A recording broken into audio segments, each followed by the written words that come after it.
perspectivas en materia migratoria para los venezolanos cuando falta tan poco tiempo para la toma de posesión del nuevo presidente electo de Estados Unidos, Donald Trump? Hemos visto en los últimos días cómo miles de migrantes se van desde la frontera de México hacia Estados Unidos, previendo llegar antes de ese día, que genera mucha incertidumbre ante lo que prometió Trump, que es políticas más severas en materia migratoria y sobre todo las deportaciones. Hoy vamos a abordar ese tema tan importante para nuestros connacionales como invitado del día aquí en Cara a Cara por Impacto Venezuela, Jesús Reyes, abogado experto en inmigración, quien se encuentra en los Estados Unidos y aparte es venezolano. ¿Cómo estás? Bienvenido. Gracias, bien, gracias por la invitación. Gracias a ti por aceptarla. ¿Cuál es la perspectiva para este 2025? Y hemos visto cómo se está revolucionando otra vez el tema de migración venezolana por el contexto país que estamos viviendo, unas cuestionadas elecciones presidenciales donde el Consejo Nacional Electoral dio como ganador a Nicolás Maduro. Entonces la gente ya dice, mira, no más, no aguanto más, me voy. Y entonces ya eso está ocurriendo desde hace días. La toma de posesión de Maduro es el 10 de enero y la de Trump el 20. Pero ¿cuál es la perspectiva en Estados Unidos sobre los migrantes venezolanos sobre todo? Sí, bueno, te puedo decir que inmigración se ha vuelto un tema principal aquí en los Estados Unidos. Antes, inmigración era un tema que solo, digamos, le pertenecía o le interesaba a hispanos aquí en el país. Ya no.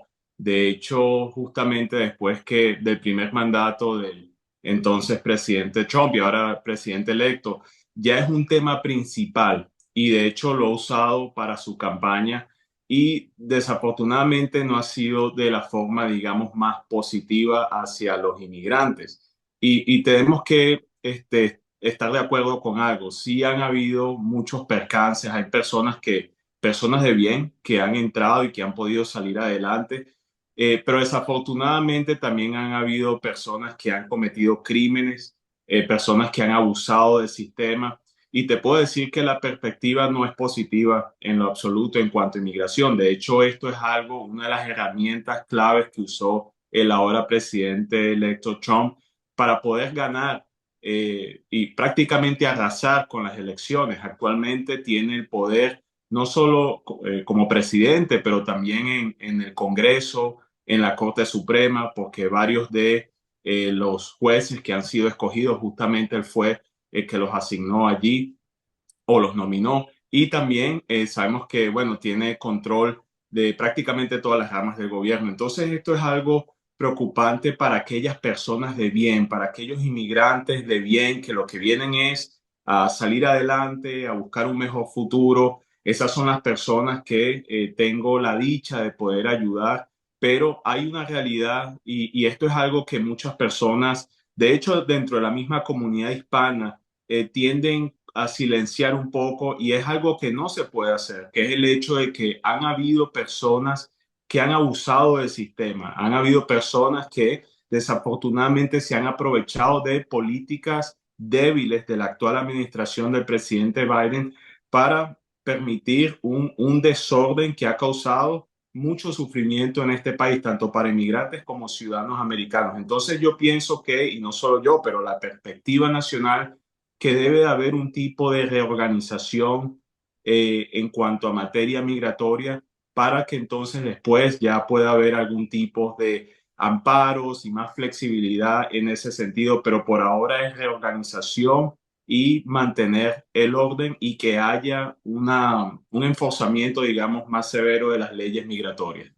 Jesús, Trump prometió o afirmó que utilizaría, que declararía como una emergencia en materia migratoria para utilizar al ejército en el tema de las deportaciones. ¿Tú crees que eso realmente vaya a ser así?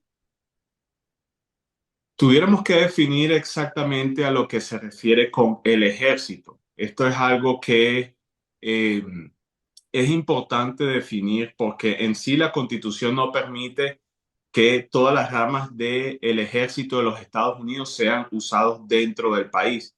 Existen principios constitucionales que impiden eso. Sin embargo, lo que sí puede hacer es usar la ayuda de la Guardia Nacional de los diferentes estados para asistir a agentes de inmigración en sus labores de deportación y arresto y procesamiento de En las inmigrantes. fronteras, me imagino, en los estados que son fronteras, ¿no? En los estados que son fronteras, correctamente, pero también dentro de los Estados Unidos puede usar otros agentes de la ley, por ejemplo, la policía estatal, la policía municipal, etcétera. Entonces, ahorita justamente en conversaciones que han tenido con el que ahora va a ser el zar de la frontera, el señor Tom Homan, una de las conversaciones claves que han tenido es cómo van a poder usar el apoyo de las diferentes agencias, tanto de la Guardia Nacional como la Policía Local y Estatal, para poder ayudar a los agentes de inmigración. Solo hay aproximadamente 20,000 agentes de inmigración. Sabemos que hay más de entre 11 a 20 millones de inmigrantes indocumentados, muchos de ellos con órdenes finales de deportación. Entonces va a ser una tarea bien difícil, casi imposible, diría yo, de poder tantas personas. Pero lo que ha asegurado el gobierno es que su enfoque principal va a ser aquellas personas que, número uno, tengan historia criminal, número dos, tengan órdenes finales de deportación y que sean una amenaza para la sociedad. Se estima que son aproximadamente 1 millón de personas que están en esa categoría y ese va a ser el blanco de inmigración.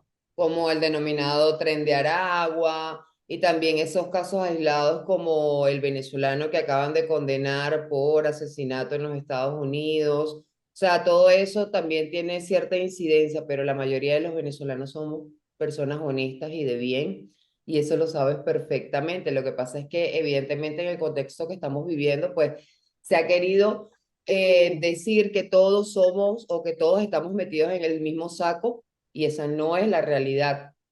Así como lo dijiste al inicio del programa, pues han migrado venezolanos de bien, pero ahí también, que es algo increíble que yo no pensaba que eso iba a ocurrir, la delincuencia también está migrando hacia los Estados Unidos, bueno, y a Latinoamérica también. Y, y un punto importante para aclarar, justamente antes que pasara todo este problema en la frontera, había mucho apoyo al inmigrante, sobre todo al inmigrante venezolano. Tenemos que recordar que justamente fue el presidente electo Trump que pasó el programa de acción diferida para apoyar a todos los venezolanos que estaban aquí, independientemente tuvieran o no estatus migratorio.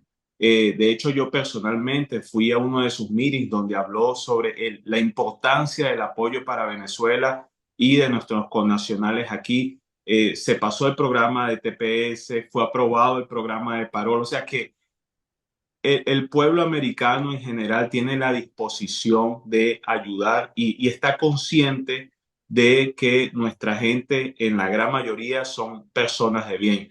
Pero vuelvo y repito, desafortunadamente por políticas que han permitido que muchas personas entren y dentro de esas, aunque la minoría, pero dentro de esas personas que han cometido crímenes y son criminales, debe haber una reorganización del gobierno. Desafortunadamente esto puede afectar personas de bien también, pero es algo que hay que hacer porque o si no esto se va a salir del orden. ¿Qué le recomiendas a los venezolanos, los que están en camino hacia los Estados Unidos, que están en caravana o que están atravesando la selva del Darién, o están en la frontera con México, que están en ese proceso ya? ¿Qué les recomiendas en materia legal migratoria? ¿Qué hacer frente a este escenario una vez que lleguen a, digamos, la zona limítrofe para pasar a Estados Unidos? Sí, bueno, antes de responder es importante reconocer el sufrimiento de muchas personas, muchos de nuestros connacionales y personas de otros países que están atravesando esa selva, atravesando todos esos países. No es una situación fácil para que una persona tome esa decisión. Debe ser un nivel muy grande de desesperación y eso es algo entendible. Sin embargo, bueno, como abogado de inmigración, yo no pudiera abogar porque las personas entren de forma ilegal. Hay una forma legal de poder entrar por la frontera y muchas personas no están conscientes de eso. Y es, al estar en México, deben de bajar una aplicación que se llama CBP-1 o CBP-1 en español y por medio de esa aplicación solicitar una entrevista de miedo creíble. Estas entrevistas pueden durar de días, a veces hasta semanas en ser pautadas, pero esta es la forma legal en un punto de entrada, teniendo ya una cita con un oficial de inmigración para que allí ese aplicante pueda tener la oportunidad legalmente de poder solicitar asilo, por lo menos la oportunidad de ingresar a los Estados Unidos y poder tener un caso delante de un juez de inmigración. Esa es la forma legal. Yo no recomendaría a una persona entrar ilegalmente. Sé que es una realidad, pero no es algo que recomiendo, mucho menos contratar a lo que llaman coyotes, organizaciones criminales que terminan violando, matando, como no Extorsionando. extorsionando, ajá, extorsionando a las personas. Y entonces eso es bien triste porque hay muchas personas que han sufrido y yo es algo que tengo que ver prácticamente todas las semanas de muchos de nuestros paisanos que vienen y le han pasado cosas muy horribles. No tienen que pasar por eso siempre y cuando de forma legal vayan a México, puedan solicitar esta entrevista y puedan tener su chance de ingresar aquí al país. Y los que ya están dentro de los Estados Unidos, ¿qué deben hacer? Los que ya lograron entrar, pero entraron irregular. Sí, bueno, como dicen por ahí, guerra avisada no mata soldados. Y como bien dijiste, todavía la nueva administración no ha sido implementada. Así que todavía hay tiempo para todos nuestros hermanos venezolanos y de otros países que averigüen cuáles son sus opciones legales. Yo siempre recomiendo a las personas obtener la asesoría de por lo menos dos abogados licenciados en migración. Si las personas no cuentan con recursos financieros. Existen muchísimas organizaciones sin fines de lucro en todos los Estados Unidos que tienen abogados que ayudan a las personas y pueden darle esa información que necesitan. Pero lo que he visto personalmente es que la gran mayoría de las personas califican algún tipo de amparo. No todas, pero la gran mayoría sí. Y tenemos que recordar qué es lo que dijo el SAT de Inmigración en cuanto a las deportaciones. El blanco es personas que están indocumentadas con órdenes finales de deportación e historial criminal. Si una persona está en un proceso legal, está amparada. Yo le digo a mis clientes que si están amparados no tienen que estar preocupándose por lo que escuchan en las noticias porque eso no les concierne a ellos. Ellos están legalmente en el país. ¿Cómo pueden determinar las autoridades de Estados Unidos que una persona, independientemente de su nacionalidad, tiene antecedentes o está solicitado en Venezuela o es un delincuente? Porque por eso se han colado muchísimos delincuentes a su país. Honestamente, pienso que la información que ellos pueden obtener es muy limitada.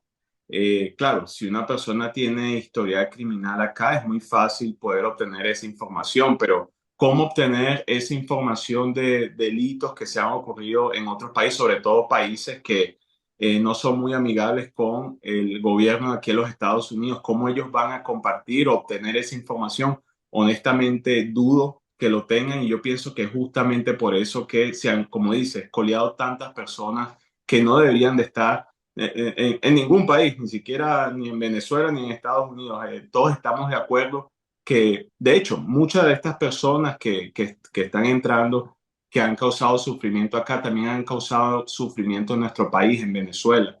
Entonces, no sabría decirte la respuesta a esa pregunta y es algo que la administración tiene que tener en cuenta, cómo poder chequear y filtrar debidamente a las personas que están ingresando. Las figuras del gabinete de Donald Trump, como Stephen Miller, con un enfoque muy radical sobre la inmigración, cómo se percibe el TPS. También es importante saber si crees que finalmente lo vayan a suspender o vaya a continuar, porque no es nada más para los venezolanos, es para los cubanos, y ahí entra otra figura clave que va a ser el secretario de Estado, que es Marco Rubio, un latino cubano, y férreo enemigo del gobierno venezolano. Claro, en cuanto al TPS, bueno, este es un programa que ha ayudado a personas de diferentes países y tenemos que tener en mente que, como bien dices, no es solo Venezuela, sino también otros países y cada país tiene una razón diferente por la cual se le fue concedido el estatus de TPS. Yo pienso que el caso de Venezuela es un caso especial porque para los venezolanos fue otorgado recientemente, a diferencia de muchos países centroamericanos que se les Como fue Cuba, concedido claro. por 20 años atrás, por razones que ya dejaron de ser. Venezuela todavía está en el hoyo del problema social y político que está afectando a nuestro país. Yo pienso que tanto Marco Rubio como el presidente Donald Trump, si hay algo que los dos pueden estar de acuerdo es que no debería haber gobiernos socialistas, comunistas en nuestro hemisferio. Y yo pienso, en mi opinión, que el quitar el TPS fuera contradictorio a lo que es la meta de poder establecer, digamos, esa imagen de que son un gobierno que es pro democracia, contra el socialismo, contra el comunismo. Y como bien dije hace un par de minutos, justamente fue el presidente Trump que pasó una acción ejecutiva que amparó a muchos venezolanos. Entonces, en mi opinión, pienso que fuera contradictorio quitar el TPS para Venezuela. No sabría decirte para otros países. Ciertamente sabemos que la razón por la cual le dieron el TPS a muchos otros países ya ha pasado hace más de 20 años, entonces no sabría decirte en esos casos, pero para Venezuela pienso que ese programa se va a mantener. Por último, para finalizar, Jesús, si yo quiero migrar a los Estados Unidos, estoy en Venezuela, ¿qué debo hacer? ¿Cómo te puedo contactar para el asesoramiento? ¿Cuál es el procedimiento? Porque hay personas, aunque esto se dice mucho, hay personas que todavía desconocen cómo hacer, cómo enfrentarme. Quiero ir, pero quizás no tengo los recursos, pero ya hablamos de que hay organizaciones sin fines de lucro que ayudan, pero si quiero recurrir a un abogado que está allá en los Estados Unidos para no caer en las estafas también y en todo eso, ¿qué debo hacer? ¿Cómo abordo esta situación? Sí, bueno, simplemente buscando abogados licenciados en los Estados Unidos y esa palabra es clave.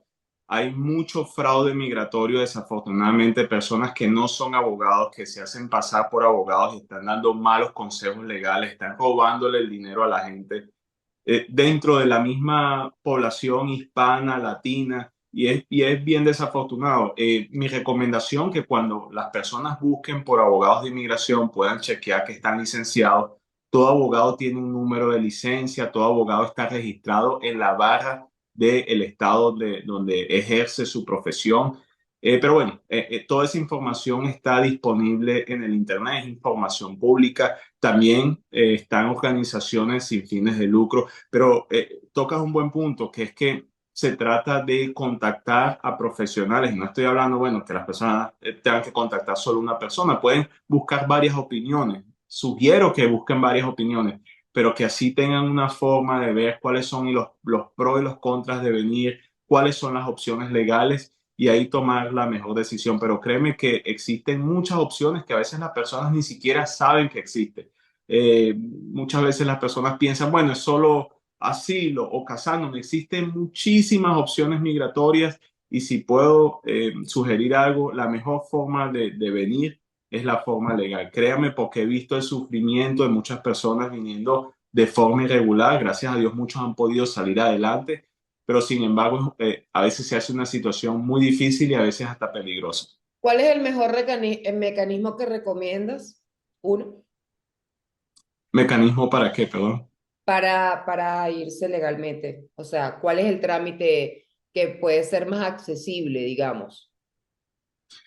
Existen muchos trámites. Ahora, una persona cuando viene, y esto, bueno, cada caso es diferente, pero hay personas que cuando vienen legalmente, o toda persona que viene legalmente, en la gran mayoría de los casos siempre puede hacer un cambio de estatus. Hay personas que vienen como turistas, hay personas que vienen como estudiantes, como visitantes. Y estando aquí, cambian de parecer y quieren optar por algo diferente. Eso es algo que se puede hacer. Hay personas que vienen por el paro humanitario, Hay personas que vienen por peticiones laborales, otros porque tienen familia aquí les hace las peticiones. Existen muchísimas personas profesionales, sobre todo en nuestro país, que tienen experiencia. Existen visas especiales para profesionales que le permiten obtener la residencia. De hecho, existen unas donde las personas se pueden hasta autopedir. Y por eso esto es clave, que las personas sepan todas estas opciones, que ¿Cómo no es se... eso de autopedir?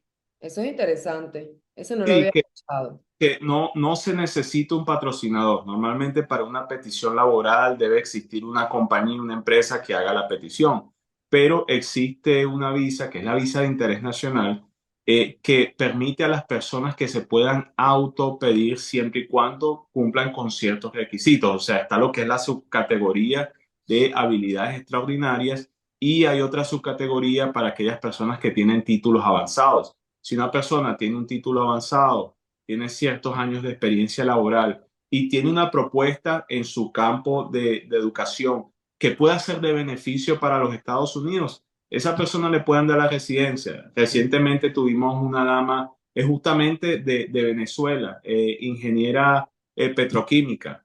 Le presentamos inmigración un proyecto donde le propusimos, bueno, que esta persona iba a implementar aquí una forma de extraer el petróleo sin que vaya a dañar el Sí. medio ambiente.